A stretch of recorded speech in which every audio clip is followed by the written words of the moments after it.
माने। तुम्हारे ऐसी जबरदस्ती हम आज पहली बार देख रहे हैं कि हमारी मानव शास्त्र की न तुम्हारे बाप रुक जाओ, ये सब 10 बजे चाहे रुक जाओ, तुम्हारा लक्ष्य मैंने पढ़ लिया। हाँ, अच्छी बात है, तुम्हारी जो बनी है अच्छी बात है। अब इसको मैं फूंक करके ही जाऊंगा। किसको? बोलो तुम यहाँ पर जितनी बनी है सब बिल्कुल मिट्टी में मिला करके ही जाऊंगा। बोलो तुम 10 बजे 12 बजे 1 बजे पूरा दिन हो, तुम जो चाहते हो अब मैं वही करूंगा।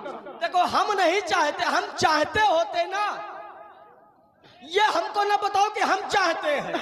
अब बेटा शिवा, हम रुक जाओ, तुम विश्वामित्र को लाओ मेरे सामने। रुक जाओ, विश्वामित्र को लाओ, तुम लाओ बस सामने। हाँ, किसी पर नहीं जीते तो उन पर चढ़ाई कर ले, ये मन बनाए हैं अपना। देखो हम ये मन नहीं बनाते हैं कि हम फूंके या वो करें, ये फूंकने वाला काम ब्राह्मणों को शोभा दे, और आप जैसे सबके लिए नहीं। युगे रुक जाओ, ब्राह्मणों का कार्य नहीं है। अब रुको, ये करे आप जैसे फूंकने की चर्चा आप कर रहे हो। मैं कब आया हूँ? अब फिर देखिए, मैं धरती पर कब आया? फिर युगे चैतो नभिंसे त्रेताक्षे भगवान हरि जब दग्न सुतो जातो रामो नाम महाबला। 24वां त्रेता चल रहा। कौन सा त्रेता चल रहा है? 24 में। फिर कह रहे कि इसीलिए ये बड़े बड़े बोला करो। ये 24वां त्रेता ना चल भाई, 24वां त्रेता चल रहा है। कितने त्रेता बीत गए? राम ने जन्म किस त्रेता में लिया?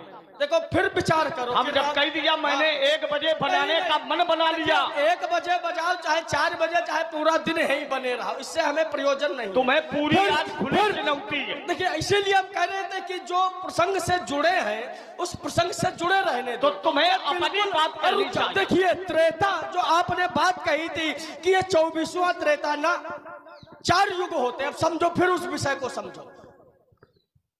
4 युग, कलयुग, द्वापर, त्रेता और सतयुग। कलयुग की आयु 4,32,000, द्वापर की आयु 8,64,000, त्रेता की आयु 12,96,000 और सतयुग की 17,28,000। माने कलयुग से दुगनी, तिगुनी और चौगुनी। ये अब इस समय पहले सतयुग, फिर त्रेता, फिर द्वापर और फिर कलयुग। और त्रेता गया है, फिर आया है द्वापर। और वही व्यक्ति कह रहा, देखिए मैं भी प्रमाणित करूंगा, यहां बसत कितने समय हुआ है? सुन ठग ईसा बीते कल्प 7 और 27 कल्प, और वर्तमान की जिस धरती पर खड़े हैं ये 28वां है। क्योंकि जब संकल्प बोला जाता है विष्णु विष्णु विष्णु अद्य ब्राह्मणी द्वितीय प्रार्धे श्री श्वेत वाराह कल्पे अष्टाविंशतितमे, इसका अर्थ क्या है? अष्टाविंशतितमे माने 28वें कलयुगे, कल प्रथम चरणे। तो देखो फिर हम कह रहे हैं कि विषय से जुड़ो। अब रुक जाओ एक शब्द, हमारी आप देखो एक बात आपकी हुई है, एक बात वर्तमान का समय चल रहा, माने जो ये रूपक हो रहा है इससे हटके कहा। हमने एक ही बात कही कि राम ने जन्म किस त्रेता में लिया? 28वें कलयुग के बाद पहले। और तुमने जो अभी बोला है राजकुमार, ये 28वें कलयुग का तुम वर्णन कर रहे हो। परशुराम इस संसार में 19वीं त्रेता में आए। परशुराम जी 19वीं त्रेता में। हम ये थोड़ी कह रहे कि शत्रुघ्न ने ये 24वीं त्रेता का प्रथम चरण है। देखिए अब हमारे समझ में आ रहा है, जिस समय मैंने शेष को ललकारा था तब स्वयं नारायण ने मुझे वचन दिया था, जाओ राम मैं 24वें त्रेता के प्रथम चरण में तुम्हारे सानिध्य में आऊंगा। अब चूंकि ये हमारी सारी छठी पत्नी को जानता है, हमारे बाबा विश्व, ये बात विश्व वही मैं भी चर्चा कर, और उन्होंने हमारी सारी कथा व्यथा सब इसको कह सुनाई, पूरी छठी पसनी तक सब बताया है। देखो लड़काऊ, नाग बहुए अगर तुमने समेटी, हाँ नहीं नाग भवे थोड़ी समेट रहे, आपकी बात बता रहे। चूंकि हमारे गुरुदेव यही करते थे, करी भोजन मुनिवर विज्ञानी और लगे कहन कछु कथा पुरानी, तो उस कथाओं में आपकी भी कथाएं आती नहीं थी। पूरी कथा उन्होंने हमारी ही सुनाई है, हमें ऐसे लग रहा आपकी ज्यादा सुनाई है। क्योंकि हमारे यहाँ हमारे वंश में जब चर्चा चलती है तो परशुराम जी का नाम पहले होता। जब उपदेश दिया जाता तो यही कहा जाता परशुराम पितु आज्ञा, राखी मारी मात लोक सब। आपस की चर्चा इसलिए हमारे यहाँ क्रम आपका है। तो उसी क्रम में उन्होंने एक बात यही सील से जुड़ी बताई थी, वही मैं बताना चाहता हूं। एक सील विश्वामित्र जी का और इनका परशुराम जी का सील क्या है? आखिर परशुराम जी के ऊपर ऐसा सील क्या है? ऐसा तो नहीं कि विश्वामित्र जी ने भी इनके किसी पूर्वज के प्राणों की रक्षा की हो। हाँ, एक वृत्तांत याद आता है। हमारे पूर्वज महाराज श्री हरिश्चंद्र जी, उनके कोई संतान नहीं थी। अब एक क्षण अपने क्रम में बोल लेना, चूंकि फिर बीच में बात कट जाती है तो गड़बड़ हो जाती, फिर याद भूल जाती, फिर वहीं से शुरू होना पड़ेगा। समझ में आया। महर्षि बोलो बेटे, सुनाओ कथा सुनाओ।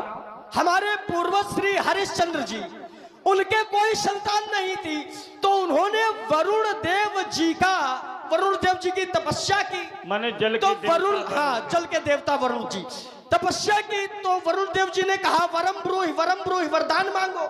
तो हमारे पूर्वज महाराज श्री हरिश्चंद्र जी ने कहा कि यदि आप वरदान देना चाहते हैं तो हमें पुत्र सुख का वरदान दो, हमें पुत्र हो जाए। तो वरुण देव जी ने कहा यद्यपि तुम्हारे भालांक में पुत्र सुख नहीं है, लेकिन फिर भी तुमने हमारी तपस्या की है तो उसका वरदान, मैं अपने तपोबल के द्वारा तुम्हें पुत्र सुख दूंगा, किंतु एक वचन देना पड़ेगा।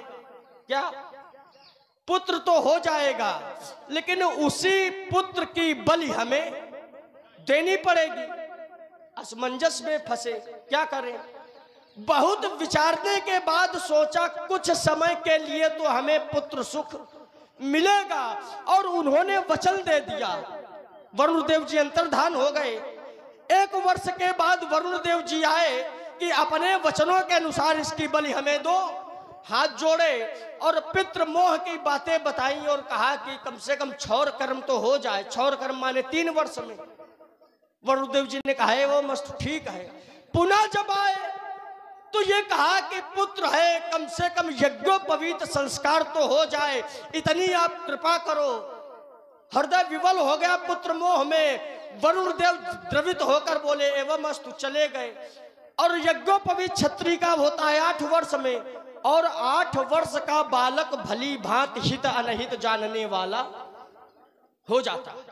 यही बात जब रोहित जी को जानकारी मिली कि हमारे पिता ने हमारे बलि का वचन वरुण देव जी को दिया, दुखी हो गए और हाथ जोड़कर वरुण देव जी का आवाहन किया।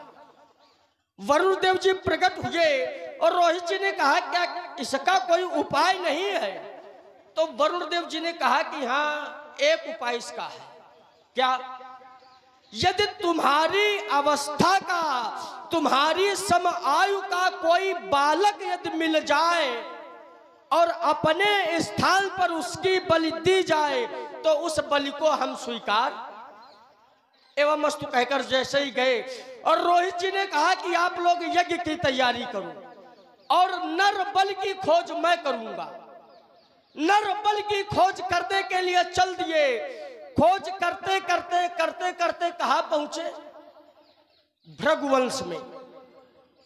भृगुवंश में एक महात्मा के पास पहुंचे जिनके 3 पुत्र, ब्राह्मण, निर्धनता का जीवन था। और रोहित जी ने कहा यदि तीनों पुत्रों में से किसी एक पुत्र को यदि हमें दे दोगे तो हम इसके बदले इतना धन देंगे कि जीवन में तुम्हें धनोपार्जन करने की आवश्यकता। बात हुई और जैसे ही बात हुई माता पिता ने माना तो रोहित जी ने बड़े पुत्र का हाथ पकड़ा और जैसे चले तो पिता ने रोक दिया, ठहरो। क्या हुआ? पिता ने कहा कि ये जो बड़ा वाला पुत्र है ये मुझे बड़ा प्रिय है, इसको न ले जाओ। तो सुना, रोहित जी ने छोटे पुत्र का हाथ पकड़ा तो माता ने रोक दिया, ठहरो, ये जो छोटा वाला है ये हमें बड़ा प्रिय है। अब बचा कौन? मध्य का पुत्र, जिसका नाम सुनासेप। अब आपके पूर्वज है तो आपसे ज्यादा कौन जानता होगा। और जैसे ही रोहित जी ने सुनासेप का हाथ पकड़ा और चलने के लिए तैयार हुए, इस बार सुनासेप ने कहा ठहरो। क्या हुआ? सुनासेप जी आगे हाथ जोड़कर खड़े हो गए और कहा यद्यपि माता पिता के लिए चाहे बड़ा पुत्र हो, चाहे छोटा हो और चाहे मध्य का हो, सब पर अधिकार समान होना चाहिए, पुत्रों पर प्रेम बराबर होना चाहिए। किंतु बड़े पर पिता ने अपना अधिकार जताया और छोटे पर माता ने अपना अधिकार जताया। और यदि मुझे अधिकारों से वंचित कर दिया तो मैं ये श्राप देता हूं, आज के बाद, मृत्यु के बाद होने वाला कोई भी कार्य मध्य का पुत्र नहीं करेगा। और तब से लेकर आज तक वो प्रथा भी जो है समाज में चल रही है। अब वहां से सुनासेप जी को लेकर कहां आए? जहां यज्ञ की तैयारी चल रही थी।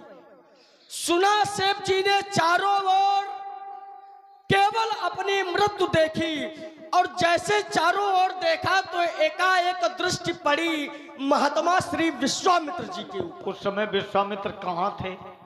अयोध्या में थे ना, अयोध्या में यज्ञ हो ही नहीं रहा, लिए जा रहे थे। देखा मार्ग में हमारे मामा का आश्रम, भो मातुला माम रक्षाम कुरु, अरे मामा मेरे प्राणों की रक्षा करो। तो महाराज विश्वामित्र जी भी उसी अपने भागने सुत माने सुनासेप और रोहित के साथ उनकी सेना के साथ चल दिए। और जब वहां पहुंचे तो वरुण देव ने अपनी कथा सुनाई। वरुण देव ने राजा हरिश्चंद्र को श्राप दे दिया था, जाओ तुम्हें जलोधर रोग हो जाए। बिल्कुल। हरिश्चंद्र का इतना उदर बढ़ा, इतना उदर बढ़ा कि पूरी धरती को ढक लिया। जब वहां ये स्थितियां देखी तब उन्होंने वरुण से कहा, भगवान आप चाहते क्या हो? कल मैं नरबल यज्ञ चाहता हूँ। उन्होंने कहा मेरे 10,000 वर्ष की तपस्या भी शेष है। अब ये चाहता था कि समय पर मैं अपने इस तप का प्रभाव समाज के कल्याण के लिए समर्पित करूंगा, लेकिन आज भी मैं उसी तपस्या का फल तुम सबके लिए समर्पित कर रहा हूं। और महाराज उन्होंने उसी तप के बल पर श्रीफल को उपस्थित किया, प्रकट किया, जैसे आप लोग नारियल के फल समाज में कहते हैं। और तभी से उन्होंने कहा आज से नरबल यज्ञ नहीं होगी, तुम वरुण देव अपना श्राप वापस लो, ये पुत्र को चिरजीवी बनाओ और मैं इस नारियल के फल की आहुति तुम्हें प्रदान करता। तभी से ये प्रथा चली आ रही है कि जब भी कोई होम होता है, यज्ञ होता है, तो उसमें नारियल के फल की आहुति दी जाती। ये हमारे बाबा विश्वामित्र की देन है। और उस समय हमारे चाचा सुनासेप ने कहा हमारे प्राणों की रक्षा हमारे मामा ने की। आज से बीच वाले पुत्र का पूरा अधिकार है कि वो अपने मामा की अंत्येष्टि में सहभागिता का परिचय दे सकता। रहा था तुम्हारी कथा का उद्देश्य, लेकिन बेटा हम तो सबसे छोटे भी हैं, ब्रह्मचारी भी हैं, हम कभी मरने वाले नहीं हैं। हम तो एक नहीं 21 बार घूम घूम हेरी हेरी पितरों का इतना तर्पण किया, इतना तर्पण किया कि नैमिषारण्य की पवित्र धरती पर मैंने है बंसी क्षत्रियों के रक्त से एक नहीं 5 कुआं भर दिए। कितने? 5। जिस समय हमारे पिता ने मुझे पापी कहा, तब मैंने महाराज भगवान शंकर की उपासना की। उसी क्षेत्र में भगवान शिव प्रसन्न हो गए, पुत्र वरदान मांगो। मैंने कहा प्रभु, जब हमारे पिता ने मुझे पापी कहा तो आगे आने वाला ये समाज, ये संतति मुझे क्या नहीं कहेगा। भगवान शंकर समझ गए। उसी समय महाराज वो रक्त जल के रूप में परिवर्तित कर दिया। ये प्रभु की देन रही। और तभी से उन्होंने वरदान दिया कि जो भी हमारे पुत्र राम के इस अजेयता का दर्शन करेगा, अर्थात इस जल का दर्शन करेगा, इस जल में स्नान करेगा, इस जल का इस आचमन करेगा, उसके जन्म जन्मांतर के पाप, ये कथा का सार है। और ये समय तो इसलिए चाहते ये हैं कि अब आनी व्यवहारिया बोली और तुरंत देव